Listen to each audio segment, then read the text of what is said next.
आप सभी को संकल्प भारत ऑफिशियल की तरफ से नमस्कार। आज हम किसी कूटनीति या डिप्लोमेसी की मीठी भाषा में बात नहीं करेंगे। आज हम बात करेंगे उस देश की जो खुद को रियासत ए पुदीना और अमन का मसीहा बोलता है, लेकिन जिसकी असलियत यह है कि जब तक इनके कटोरों में डॉलर्स और रियाल की भीख नहीं पड़ती तब तक इनका चूल्हा नहीं जलता। जी हाँ, बात हो रही है हमारे पड़ोसी देश पाकिस्तान और उनके सबसे बड़े जनरल आसिम मुनीर की। नहीं, सॉरी, जनरल नहीं, फील्ड मार्शल। पिछले कुछ दिनों में 3 बड़ी घटनाएं एक साथ आगे पीछे सामने आई हैं। वेस्ट बंगाल एसटीएफ ने जैफ ए मोहम्मद और आईएसआई के 2 प्यादों हमीम मुंडाल और अर्पिता सरकार को धर दबोचा। खैर, पख्तूनख्वा के स्वात वैली में पुलिस स्टेशन पर सुसाइड अटैक हुआ। 14 लोग मारे गए और 25 से ज़्यादा घायल हुए। पाकिस्तान ने अल जजीरा इंग्लिश पर कंप्लीट बैन लगा दिया और पीओजेके में चल रहे विरोध प्रदर्शनों पर पूरी तरह मीडिया ब्लैकआउट कर दिया। जो लोग जियो पॉलिटिक्स को ऊपर ऊपर से देखते हैं ये बोलेंगे कि अरे यह तो अलग अलग खबरें हैं, लेकिन सच्चाई यह है कि इन तीनों घटनाओं के धागे एक ही जगह से जुड़े हैं, रावलपिंडी के आर्मी हेडक्वार्टर से, आसिम मुनीर के दिमाग से और वाशिंगटन डीसी में बैठे उनके आकाओं से। आज इस रिपोर्ट में हम इनकी पूरी किड स्ट्रेटजी को नंगा करेंगे। एक एक पॉइंट का हिसाब होगा बिना किसी लिहाज के। तो चलिए बात करते हैं पहले स्वात ब्लास्ट, 1250 हमले और सिस्टम कोलैप्स का जो नाटक है। पहले आते हैं स्वात वैली पर। स्वात वैली को यह लोग पहले बड़ी शान से पाकिस्तान का स्विट्जरलैंड कहते थे। साफ हवा, साफ पानी, लेकिन सच्चाई यह है कि जितना मासूम यह जगह बाहर से लगती है, अंदर से उतनी खौफनाक और सड़ चुकी है। एक ज़माना था जब टीटीपी यानी तहरीक ए तालिबान पाकिस्तान ने पूरे स्वात पर कब्जा कर लिया था। वहाँ की पुलिस और फौज पूंछ दबाकर भाग गई थी और टीटीपी वहाँ अपना कानून चलाती थी, टैक्स वसूलती थी। फिर इनकी फौज ने ऑपरेशन करके स्वात पर कब्जा किया, लेकिन अब हालात फिर वहीं पहुंच चुके हैं। स्वात के पुलिस स्टेशन पर सुसाइड अटैक में 14 लोग मारे गए। लेकिन क्या आपको पता है डीजी आईएफसीआर लेफ्टिनेंट जनरल अहमद शरीफ चौधरी खुद प्रेस कॉन्फ्रेंस में आकर कहता है कि जनवरी से लेकर जुलाई तक 7 महीनों में पाकिस्तान में 12,050 से ज़्यादा आतंकी हमले हो चुके हैं। ये तो सिर्फ उन लोग का एक दिखाने के लिए है, लेकिन सच्चाई इससे बहुत ज़्यादा होगी, क्योंकि यह तो सब जानते हैं कि पाकिस्तान की एक फितरत है, दर्द कितना है वो कभी नहीं दिखाता, हल्की सी स्माइल करके उस दर्द को छिपा ले जाता है। और इनका गृह मंत्री मोहसिन नकवी, जो कि फील्ड मार्शल आसिम मुनीर के साले लगते हैं, टीवी पर आकर खुलेआम बोलता है कि हमारा सिस्टम कोलैप्स हो चुका है। इनको तो बोलना भी अच्छे से नहीं आता, बट बोलते हैं कोलैप्स हो चुका है। जरा रुकिए और सोचिए, किसी देश का गृह मंत्री और मिलिट्री स्पोक्स पर्सन खुद आकर दुनिया को चीख चीख कर बोले कि सिस्टम मर चुका है, सिस्टम मर चुका है।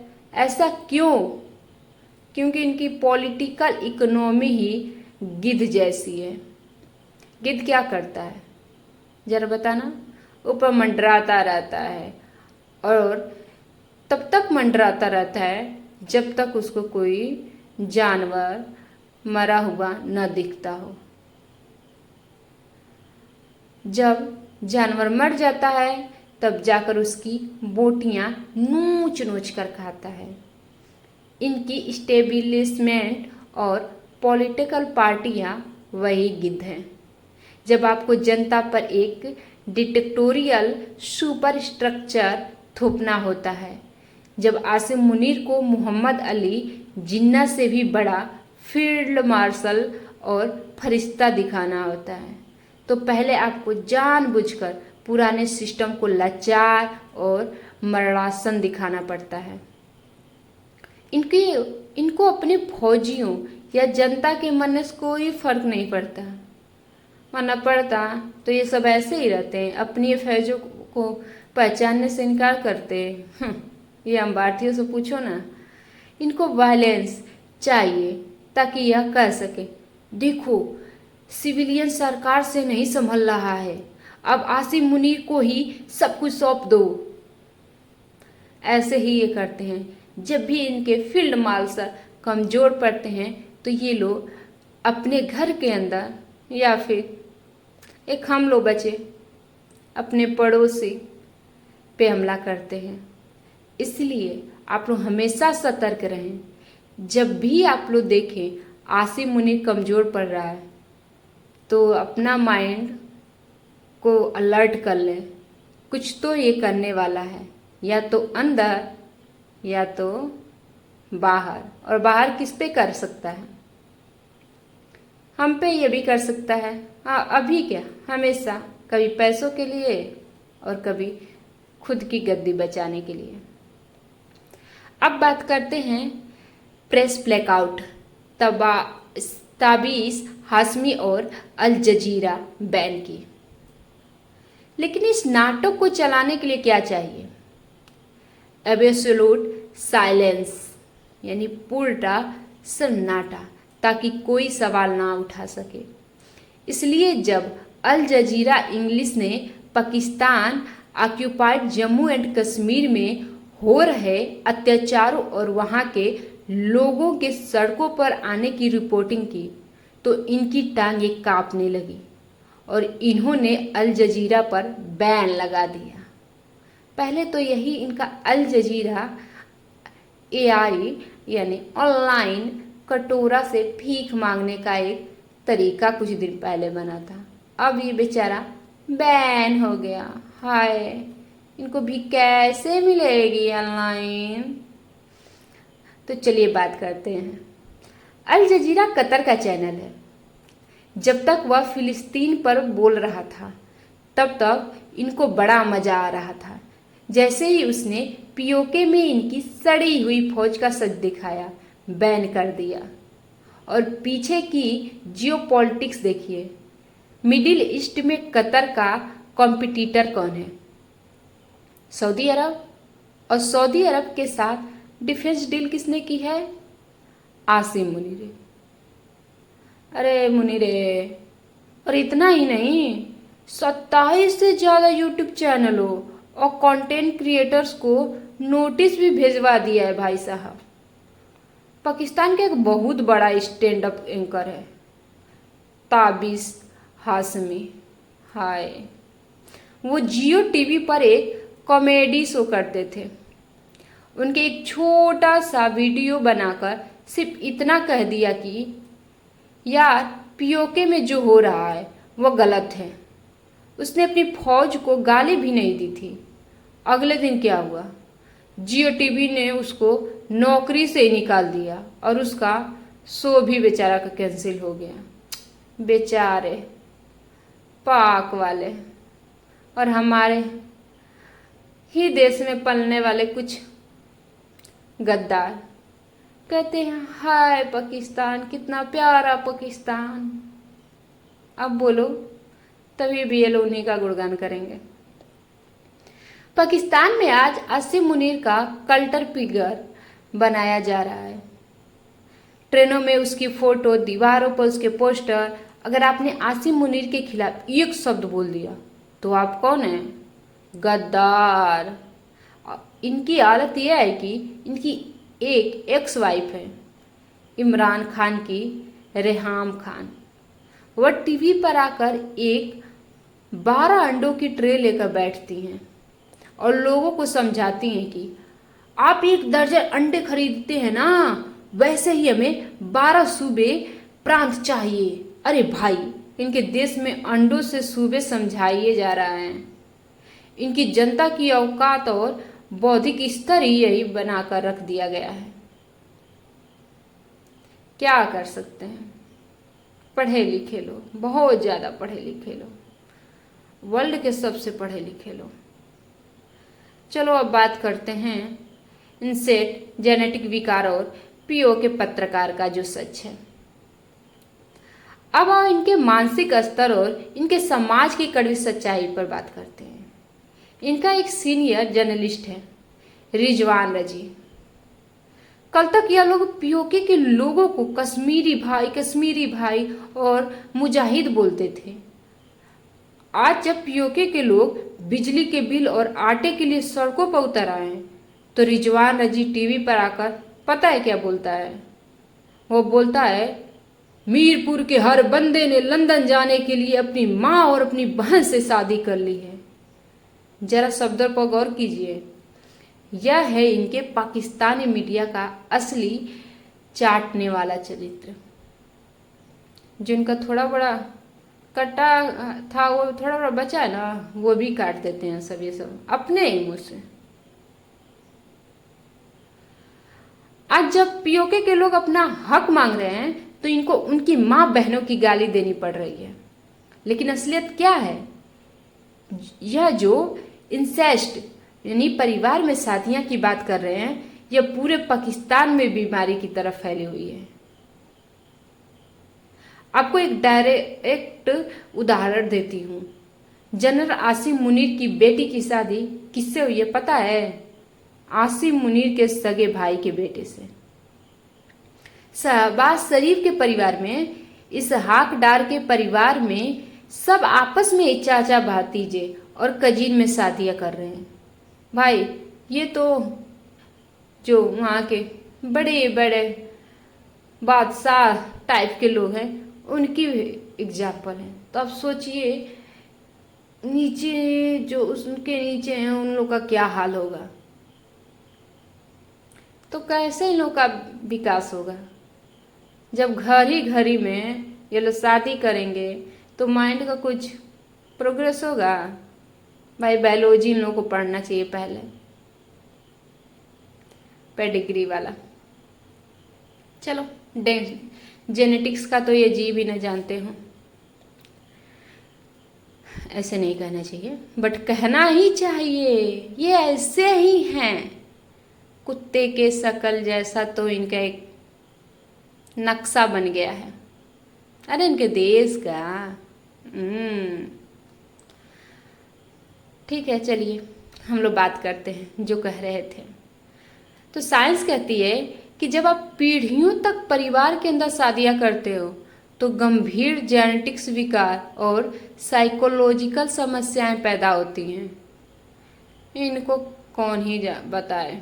इनकी 50% से ज़्यादा आबादी पागल और जेनेटिकली डिफेक्टेड पैदा हो रही है।